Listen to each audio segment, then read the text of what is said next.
जय हिंद। आप सभी का फिर से स्वागत है फोर क्रिएटिव स्टडीज के एक नए एपिसोड में।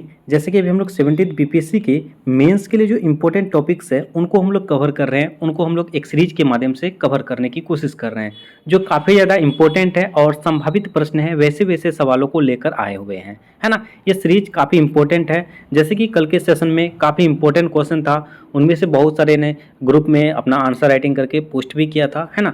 तो आप सभी भी रेगुलर करते चलिए। ओके, तो चलिए आज के सेशन में हम लोग देखने वाले हैं जीएस पेपर सेकेंड को लेकर, ठीक है। पॉलिटी का भारतीय राज्य व्यवस्था से संबंधित सवाल होंगे आज का सेशन में। तो हम लोग सबसे पहले बात सवाल को देखते हैं। ये सवाल काफ़ी इंपॉर्टेंट है, हो सकता है आपके एग्जाम में इससे संबंधित सवाल बनाए जा सकते हैं, या आपको जो ये आंसर जो हम लोग कर रहे हैं ना, इससे आप कुछ पॉइंट्स दूसरे सवालों में भी इसका यूज कर सकते हैं। तो ये आपके लिए फ़ायदा होगा और किस तरह से आंसर राइटिंग कर सकते हैं इनके लिए भी आपको इस सीरीज में आपको फ़ायदा मिलने वाली है, ठीक है।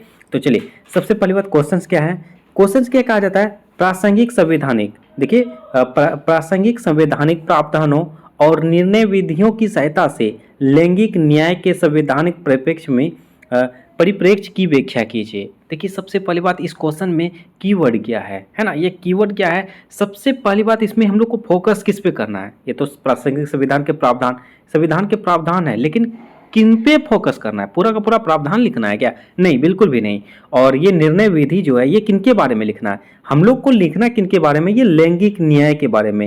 ये लैंगिक समानता जो है ना, इनसे संबंधित न्याय जो है, न्याय व्यवस्था जो है ना, क्या संवैधानिक प्रावधान किए हैं और क्या क्या निर्णय दिए हैं, क्या कौन कौन सी विधियां बनाई है, इनके बारे में फोकस करना है ना। ये क्वेश्चंस आपके शॉर्ट टाइप में पूछे जा सकते हैं। तो इसमें हम लोग को सबसे पहला है ये लैंगिक न्याय के बारे में हम लोग को बताना है। और लैंगिक न्याय से संबंधित जो ना हमारे संविधान में कौन कौन से प्रावधान किए गए हैं और इसमें कौन कौन से निर्णय, यानी कि कौन कौन से मामला दर्ज किया गया था, कौन कौन से मामले को सुप्रीम कोर्ट में लेके गया था, है ना। ये तमाम चीज़ों को हम लोग को दर्शाना होगा। तो हम लोग एक एक करके पूरा डिटेल से इसको देखते हैं। तो सबसे पहली बात, आप लोग को क्वेश्चन समझ आ गया होगा कि लैंगिक न्याय के बारे में इसके प्रावधान क्या क्या करवाए गए हैं, उनके बारे में लिखना है। उसके बाद हम लोग को ये निर्णय विधियों के बारे में लिखना होगा। ओके, तो सबसे पहले हम लोग को लिखना क्या होता है, आंसर राइटिंग के तौर पर हम लोग का उत्तर शुरू करना किससे होता है, भूमिका से। आखिर भूमिका में क्या हो सकता है, इसको हम लोग एक झलक के तौर पर देखिए भूमिका में आप क्या लिखना है, जैसे लैंगिक समानता है ना, लैंगिक न्याय है ना, उनके बारे में हम लोग को लिखते हैं, है ना। तो जिनके बारे में पूछा जा रहा है ना, कोशिश कीजिए उनका डेफिनेशन या उनके बारे में जो है ना भूमिका के तौर पर लिखने की कोशिश कीजिए, ठीक है। तो जैसे मैंने लिखा है, 18वीं सदी के अंत में नारीवाद आंदोलन के उद्भव के बाद से हमारे समाज में लैंगिक संवेदनशीलता तथा उसके महत्व के बारे में सामान्य जागरूकता ने अधिक प्रगति की है। मतलब क्या कहा जा रहा है, आप इतिहास पढ़े होंगे ना, हम लोग इतिहास को जोड़ के इसमें हम लोग को भूमिका लिख रहे हैं। क्या मतलब है कि 18वीं शताब्दी के समय में ना नारी को, यानी कि नारीवाद आंदोलन, कई नारीवाद आंदोलन चलाए गए हैं, है ना। उनसे हम लोग प्रेरित होकर जो है ना ये लैंगिक संवेदनशीलता को और इसके महत्व के बारे में हम लोग जागरूक हुए हैं, है कि नहीं है, जागरूक हुए हैं। उसके बाद इसमें हम लोग काफ़ी ज़्यादा प्रोग्रेस किए हैं, काफ़ी ज़्यादा इस पर जोर दिए हैं, काफ़ी ज़्यादा इस पर बल दिए हैं, है ना। इनके बारे में हम लोग लिखे हैं, यहाँ तक समझ चुके हैं। और भारत का इतिहास लैंगिक संवेदनशीलता के प्रति गहन चेतना को दर्शाता है, जिसका जिक्र संविधान में भी हुआ है। मतलब हमारे संविधान में जो है ना, हमारे इतिहास में ना नारी को लेकर जो काफ़ी ज़्यादा संवेदनशीलता हुआ है, लैंगिक को लेकर कभी काफ़ी ज़्यादा संवेदनशीलता के प्रति जो ना काफ़ी ज़्यादा इस पर चर्चा किया है, काफ़ी ज़्यादा गहन मंथन किया गया है। तो वो सब जो है ना हम लोग सिर्फ इतिहास में ही नहीं, हमारे संविधान में भी इसके बारे में चर्चा की गई है, इनके बारे में लिखा गया है। तो आप लोग भूमिका के बारे में समझ चुके हैं। मैं फिर से एक छोटी सी झलक के तौर पर बता दूं, जो ना लैंगिक के बारे में, लैंगिक न्याय के बारे में हम लोग थोड़ी बहुत भूमिका में के तौर पर लिखेंगे। जैसे कि 18वीं शताब्दी के अंत तक जो है ना नारीवाद से संबंधित लगभग नारीवाद को लेकर काफ़ी ज़्यादा आंदोलन हुआ था, और उसी से हम लोग जो है ना प्रेरित होकर लैंगिक संवेदनशीलता का जो महत्व है उनके बारे में हम लोग जागरूक हुए हैं और उस पर काफ़ी ज़्यादा प्रोग्रेस किए हैं, प्रगति किए हैं। और हमारे इतिहास में जो है ना लैंगिक संवेदनशीलता को प्रति काफ़ी ज़्यादा चर्चा की गई थी। इसके साथ साथ हमारे संविधान में भी लैंगिक के लिए जो है पे दर्शाया गया है, इसको दिखाया गया है। तो ये हमारी भूमिका हो गई। अब हमारी भूमिका तो हो गई, अब अगला पॉइंट में हम लोग को क्या लिखना है, ये लैंगिक न्याय के बारे में हम लोग थोड़ी बहुत झलक दे दिए। इनसे संबंधित हम लोग को इसके प्रावधान लिखने हैं और इनसे संबंधित हमें क्या करना है, निर्णय विधियों के बारे में दर्शाना है। तो चलिए सबसे पहली बात हम प्रावधान लिखते हैं। तो प्रावधान इस प्रकार दर्शाया गया है।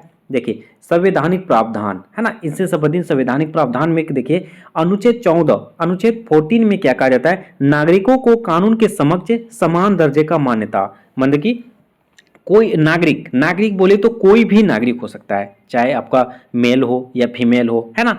तो ये दोनों को दोनों के दोनों जो ना, जो भी नागरिक हैं, बच्चे बूढ़े बुजुर्ग जो भी कैटेगरी के नागरिक हैं, सभी को समान जो है ना ये दर्जा दिया जाएगा। तो ये हमारे अनुच्छेद 14 में कहा गया है, ठीक है।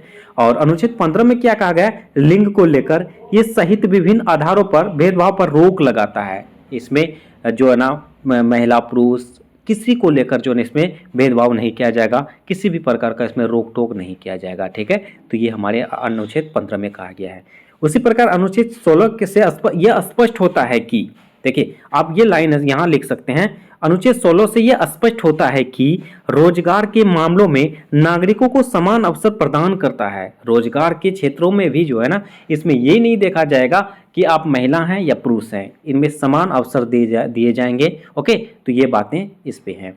ओके, उसी प्रकार अगला है, अगला आर्टिकल में क्या कहा जाता है, अनुच्छेद 39, ये सब हमारे डीपीएसपी में आ गया है। उससे पहले हम लोग क्या देखे थे, फंडामेंटल राइट्स में, है ना। अनुच्छेद 39 में क्या कहा था, महिलाओं के लिए वेतन की समानता के प्रति राज्य की प्रतिबद्धता का उल्लेख है, यानी कि इसके वेतन को भी लेकर जो है ना अनुच्छेद 39 में इसके बारे में दिया गया है। और उसी प्रकार अनुच्छेद 42 में क्या है, राज्य से काम और मातृत्व लाभ की उचित और मानवीय स्थितियां सुनिश्चित करने के लिए कार्य करने के लिए कहता है। देखिए हम लोग चुने मतलब कि अनुच्छेद को इसमें लिए हैं, वो ऐसा सब अनुच्छेद लिए हैं जो लैंगिक न्याय से जुड़ा हुआ हो। अब ऐसा नहीं है कि फंडामेंटल राइट्स के सारे आर्टिकल्स इसमें जोड़ देंगे, डीपीएसपी के सारे आर्टिकल्स इसमें जोड़ देंगे, नहीं।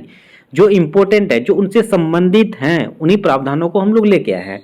तो ये हमारे प्रावधान हो गए अनुच्छेद 14, अनुच्छेद 15, अनुच्छेद 16, अनुच्छेद 39 और अनुच्छेद 42, ठीक है। ये हमारे लैंगिक से संबंधित आर्टिकल्स थे, तो इनको हम लोग प्रावधान के तौर पर इनको देखें। अब हम लोग देखेंगे अगला पॉइंट में क्या था। देखिए फिर से क्वेश्चन दिखाऊं ताकि आपको समझ में आए। क्वेश्चन में प्रावधान के बारे में समझ चुके हैं, लैंगिक न्याय के बारे में भूमिका के तौर पर लिखे। अब निर्णय विधियां, ये निर्णय विधि क्या होते हैं इनके बारे में भी समझते हैं, आखिर ये इनसे संबंधित क्या क्या विधियां की गई थी। देखिए निर्णय विधि क्या होता है, जैसे कोई मामला आए हैं, मामला आया, जैसे सामने में अचानक कोई मामला केस आ गया, जैसे कि आपका ये एसिड अटैक आ गया। एसिड अटैक जो आ गया ना, उस पर केस चला, केस चलने के बाद जो है ना सर्वोच्च न्यायालय यानी कि न्याय व्यवस्था जो है ना कुछ नए नियम कानून बनाए। तो वही निर्णय जो लैंगिक न्याय से संबंधित, लैंगिक व्यवस्था से संबंधित जो है ना क्या क्या निर्णय किए गए हैं, कौन कौन से मामले दर्ज किए गए थे, उनसे संबंधित ये आपको विधियां बतानी होंगी, है ना। निर्णय विधि के तौर पर हम लोग देखेंगे, पहला है मेरी रॉय बनाम केरल राज्य। ये मेरी रॉय जो इन्होंने केरल राज्य में इनके बारे में दर्ज किया गया था। इनमें क्या कहा गया है, न्यायालय ने पैतृक संपत्ति के उत्तराधिकार पर महिलाओं एवं पुरुषों को समान करने का अधिकार है। मतलब इसमें क्या कहा जा रहा है, इसमें जो है ना जैसे पैतृक, मान के चलो मैं है ना, मेरे जो बाल बच्चे होंगे, तो ये FCS जो यूट्यूब चैनल है, ये क्या करेंगे, हमारे मेरे बेटे बेटी दोनों को समान अधिकार इस पे होगा। ऐसा नहीं कि बेटा का ज्यादा दे देगा बेटियों को, नहीं, समान अधिकार होगा इस पे,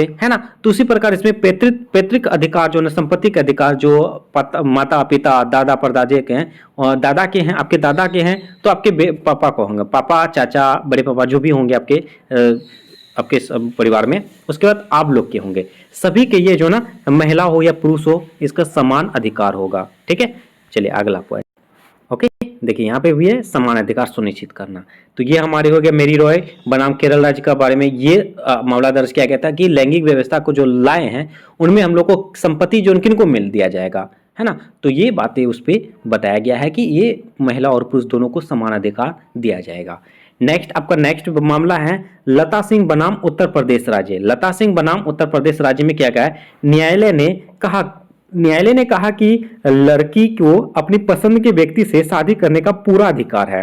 देखिए अभी भी गांव में होता है क्या है, लड़का अपने पसंदीदा लड़की से शादी करता है तो घर वाले जल्दी मान जाते हैं, लेकिन लड़कियों के मामले में ऐसा नहीं होता है। यही सब मामला दर्ज किया गया था कि अगर लड़की कोई अपना पसंद से शादी करेगी तो क्या ये मामला मतलब कि ये सही रहेगा, तो उच्च न्यायालय ने कहा बिल्कुल ये सही है, आप कर सकते हैं, आप अपनी पसंद से शादी कर सकते हैं। ये आपके कौन से केस में है? लता सिंह बनाम उत्तर प्रदेश राज्य के अंतर्गत है। ठीक है, अगला पॉइंट में है लक्ष्मी बनाम भारत संघ। ये लक्ष्मी बनाम भारत संघ इंपॉर्टेंट होगा आपको। जैसे ये एक एसिड अटैक यानी कि सर्वाइवर उसी को कहते हैं जो एसिड अटैक हमले में जो पीड़िता होती है। ओके, कि यह जनहित याचिका एसिड को जहर घोषित करने और उसकी बिक्री पर प्रतिबंध लगाने के साथ समाप्त किया। मतलब ये जो है ना आपका लक्ष्मी बनाम भारत संघ जो मामले, ये एसिड अटैक को लेकर आया था कि ये एसिड अटैक जो है ये जहर है, एसिड जो है ये जहर है और इस एसिड को जो है ना बेचना या मतलब बिक्री करना, इस पर प्रतिबंध लगा दिया जाना चाहिए, रोक लगा दिया जाना चाहिए। ठीक है, तो ये मामला में इस तरह से बातें की गई थी और इसमें न्यायालय ने यह भी आदेश दिया कि कोई भी अस्पताल एसिड अटैक पीड़िता का इलाज करने से इनकार नहीं कर सकता है। अगर मान के चले अचानक एसिड अटैक हो गया है और आसपास में कोई अस्पताल है, अस्पताल तो गए लेकिन डॉक्टर क्या बोल रहे हैं, अस्पताल वाले के डॉक्टर बोल रहे हैं जो वहाँ के, नहीं ये केस है, पुलिस को बुलाओ, ये करो, पहले केस दर्ज करवाओ, ये वगैरह, ऐसा नहीं, आप पहले इलाज करो उसके बाद देखा जाएगा क्या होने वाला है। ठीक है, तो ये न्यायालय ने इस मामले में इसका फैसला किया था। ठीक है, फिर अगला पॉइंट है, अगला है सायरा बानो बनाम भारत संघ। सायरा बानो बनाम भारत संघ। इस ऐतिहासिक निर्णय ने 3 तलाक की प्रथा को संविधान के अनुच्छेद 14 के तहत समानता के अधिकार के खिलाफ घोषित किया, क्योंकि इसमें महिलाओं को अपनी बात कहने का अधिकार नहीं है। मतलब ये सायरा बानो बनाम भारत संघ में जो है ना ये 3 तलाक को समाप्त किया है और जो 3 तलाक के बारे में था इसके बारे में ये आर्टिकल 14 में इसके बारे में दर्शाया गया है।